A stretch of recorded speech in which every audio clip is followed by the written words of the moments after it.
How this app is making you less happy. See this right here? Subway Surfers gameplay and some random Reddit story or YouTube video. This is what I call the TikTok formula. The truth is, this can be replaced with almost any gameplay, and this can be any video you want. Why is this formula so effective on TikTok, and why do they keep coming up on my For You page? Well, it works. Why? In this video format, our brains are constantly getting overstimulated with multiple things going on. You see, the human attention span is so bad these days that, well, we need this constant sense of gratification, constant movement and clips. Take this YouTube video for example.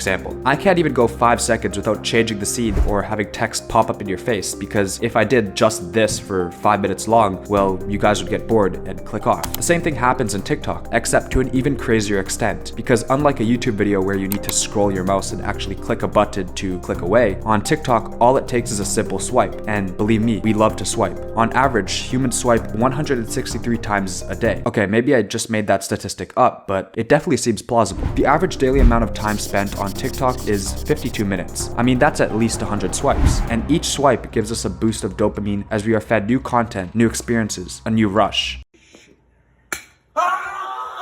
And not to mention its addictive algorithm produced by, well, artificial intelligence. The algorithm knows exactly which videos you like by how you interact with them, liking, saving, the amount of time you watch the video, and it recommends you similar types of videos. It's designed to keep you on the app. In fact, it's not just TikTok, it's all short form content. YouTube Shorts, IG Reels, and Snapchat Spotlight. Anyways, why is short form content so popular? Well, it's easy to consume and provides that quick hit of dopamine that long form content can't give you. Each time you swipe, you're getting a boost of dopamine. Gone are the days when our ancestors would get dopamine by going outside and seeing a nice view. You could just go on TikTok and search up #China for that now. But no, I mean seriously, why is my entire For You page filled with these type of videos? But guess what? When you do something over and over again, it becomes mundane. And each time you get that hit of dopamine, it gives you less and less satisfaction, completely destroying our attention spans. We constantly need stimulation, and TikTok is giving that to us. This overstimulation is slowly killing our attention span, and we're not even noticing. Okay, maybe we are, but we just don't care. I mean, should we? Is TikTok's force-fed algorithm and dopamine booster really a bad thing? Well, scientists believe so. Actually, they think it's ruining our ability to be happy. Becoming accustomed to short, snappy videos causes a lack of patience and trouble with focusing on anything longer than the average TikTok video. Collectively, Gen Z is running at warp speed. This becomes clear with the recent trend of using sped-up songs as background audio for TikTok videos. And not to mention, each time we scroll on TikTok, we're bound to find someone living a much better life than us, making us jealous of not living the life we want and giving us a fake sense of motivation for about 5 minutes until the next scroll. I call this the 2 a.m. motivation. Yeah, remember that feeling you'd get when you were about 10 and couldn't sleep because you realized you needed to change your life around? So you got to the ground and pumped out 10 push-ups? Well, imagine that feeling over and over again, except it's not at 2 a.m. and we're not even doing the push-ups, we're just scrolling. You can imagine how that can severely ruin our motivation and increase laziness, and overall decrease our levels of happiness. We must also contemplate the impact of this phenomenon on our perception of reward. With an almost infinite array of TikToks readily available, triggering dopamine-induced feelings of satisfaction, we have boundless access to unearned gratification. Did we truly undertake any effort to attain the happiness derived from that entertaining video, or did we merely just tap the screen and increase the volume? The virtues of perseverance, dedication, and resilience are gradually diminishing amidst our purposeless scrolling, which supplements our happiness without requiring any genuine action on our part. The potential negative consequences that could arise from this are numerous, spanning across various aspects of our lives, including work, relationships, and exercise routines. Perhaps the most prominent consequence is the transformation of our primary source of happiness. Let's face it, we can access artificially generated doses of endless dopamine with a mere scroll. There's no way to authentically replicate that experience in reality. Consider this example. The dopamine rush you experience from eating a donut pales in comparison to the chemical surge you get from spending an hour on TikTok. While you consume only 3 meals a day, the average person watches 95 minutes of TikTok videos daily, with access to millions more, all without the accompanying calories. My concern is that the unnatural, sustained elevation of dopamine levels will hinder our ability to appreciate the smaller things in life, those fleeting moments that may not compete with hours of TikTok videos, but are still worthy of experiencing. So what can we do about it? Should we delete TikTok? I mean, that's a possibility. However, it's crucial to genuinely evaluate how we attain our happiness-inducing moments and strive to achieve a sense of authentic accomplishment for each one. Of course, that's easier said than done. It's not about striving for perfection, it's about cultivating awareness. While TikTok undeniably offers certain advantages, I implore you to ponder whether you truly desire to scroll to the next video, or if you're persisting in hopes of stumbling upon that elusive pot of gold at the end of the rainbow, the video that will finally end your scrolling spree, because in reality, such a video doesn't exist.